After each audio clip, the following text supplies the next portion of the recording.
Hey YouTube, how's it going? It's Brownie from the Young Zings. There's a big tournament this weekend, so you know I'm right on top of it, discussing the results and my thoughts on them. This weekend we had the ARG Circuit Series Las Vegas in Las Vegas, Nevada, in the good old United States. The top 16 for this event was 10 Magician variant, with 7 of them being Four-Mage Pendulum, 2 of them being Magic Spectre, and 1 of them being Odd-Eyes Magician. Then we had 4 Cosmo, 1 Performage Pendulum Star Surf, and 1 Performage Light Sworn. So let's kind of get into that. So I guess the first thing we're talking about is the Magicians. I guess it's kind of, I mean, Magician's obviously the best deck right now, all right? But the question is, which variant of Magician is the best? Because there's 3. There's the Mad Spectre Magician, there's the Odd Eyes Magician, and there's Performage Pendulum Magician, which seems to be doing more successful than the other ones, which is a shame for me because I thought going to this tournament that Odd Eyes Magician would be better because I didn't think that, I thought that the Odd Eyes, not really the Odd Eyes engine, but really just like an Odd Eyes, a deck that featured Odd Eyes could utilize the most powerful X deck monsters, and could abuse the magicians the best. But I guess I was kind of wrong on that. You know, it kind of happens. Magician, Before Mage Pendulum Magician looks like it's the best one right now, but you can't really tell if there's no YCS coming up soon that's going to be able to confirm that. The next YCS, in case you guys are wondering, I think the next one is in Sydney, in Australia in January 16th and 17th. That's right after Breakers of Shadow drops, so none of this matters. And then next North American one is February 6th and 7th in Atlanta, Georgia, and none of this matters. So I mean, like, it matters a little bit, but everything changed after Breakers of Shadow. We got pretty much, like, just because of Performance Pendulum Sorcerer, among other things, like, yeah, we got Solemn Notice and Twin Twister and all that, but just him is just gonna, oh my gosh, it's gonna be nuts. So I guess before Mage Pendulum Magician's the best, but I guess that's all we can really say. There's no way to confirm that.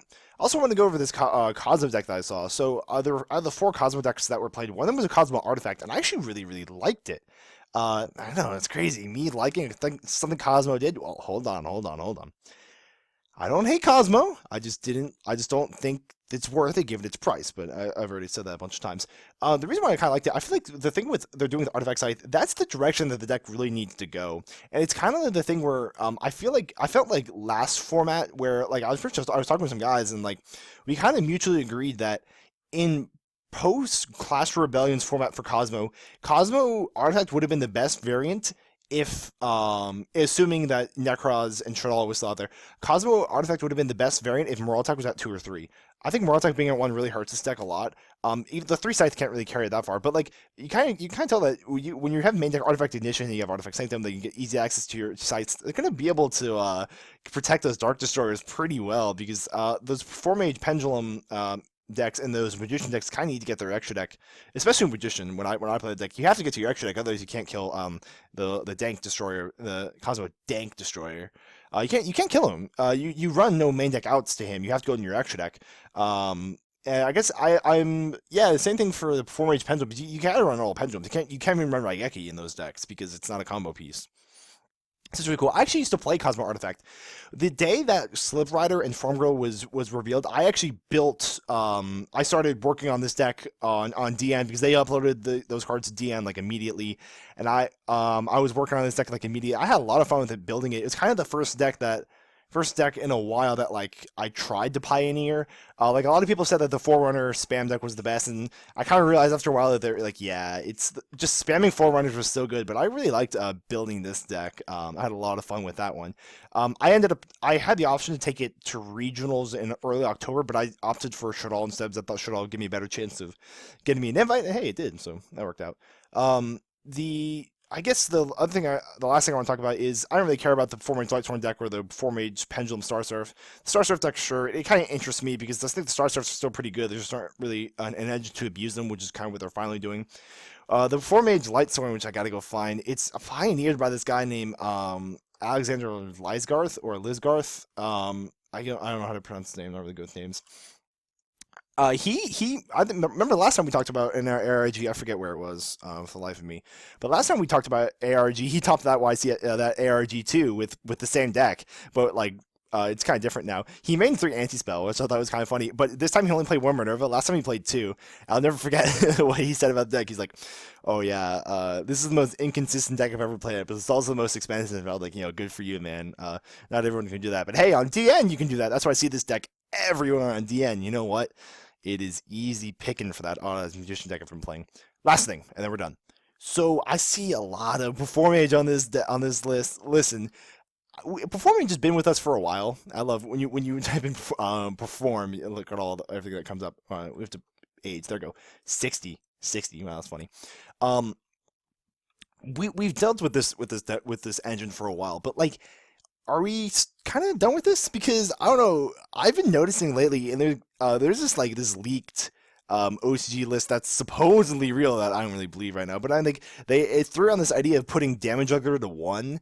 I mean, regardless if it's real, I have no idea. But I just thought it was kind of interesting. Like, would you put Damage Juggler to 1? That's kind of I never really thought about that, but I guess I don't know. This Performage thing is really it's played into everything. The clowns are they're kind of obnoxious. I remember the last format with just the Clash Rebellion ones. It's just still like pretty dumb. Like Trick Clown would always come back. Hat Trick you just kind of throw down for free. Like, are you serious? And Damage Juggler is only getting better because Damage Juggler can search out pendulums now to complete your scale. It's really really dumb. And I don't personally have a problem with them, but like people are gonna be starting to talk about that now. Is like, is the Perform Mage engine a problem? We're gonna have to deal with that. It kind of reminds me of this clip that I found from Billy and Mandy. If you guys remember this, but check this out. You gotta believe me, Mandy. The clowns are nothing but ultimate evil. Evil. They want to be the dominant species on the planet, and they'll destroy us all to make it happen. Destroy us all! Yeah, Destroy us all! Destroy us all! Destroy us! Annoying. All right. So yeah, I love that clip. That kind of just shows what the clowns are kind of doing. The clowns are going to destroy us all, but that's what they've been doing for the past few months. Are you sick of them yet? I don't know. Shabib's just is pretty broken, actually. That card, all he does is end careers. It's kind of sad. So let me know what you guys think of this event and kind of what you think of the Perform Mages in general. Are you done with them? I'm indifferent really, but like I wouldn't be surprised if like they put Damage Juggler to 1. Like that card's pretty good. In fact, it negates Wavering Eyes. But hey, Wavering Eyes is just a whole different issue, like highlight issue. I don't know. That's just my thoughts. Leave a like, comment, subscribe, and all your thoughts in the comment section below. I love listening what you guys have to say. I love having those arguments with you guys, or just friendly conversations are preferred, but arguments are still open. Leave a like, comment, subscribe. Thank you very much for watching. See you all next time.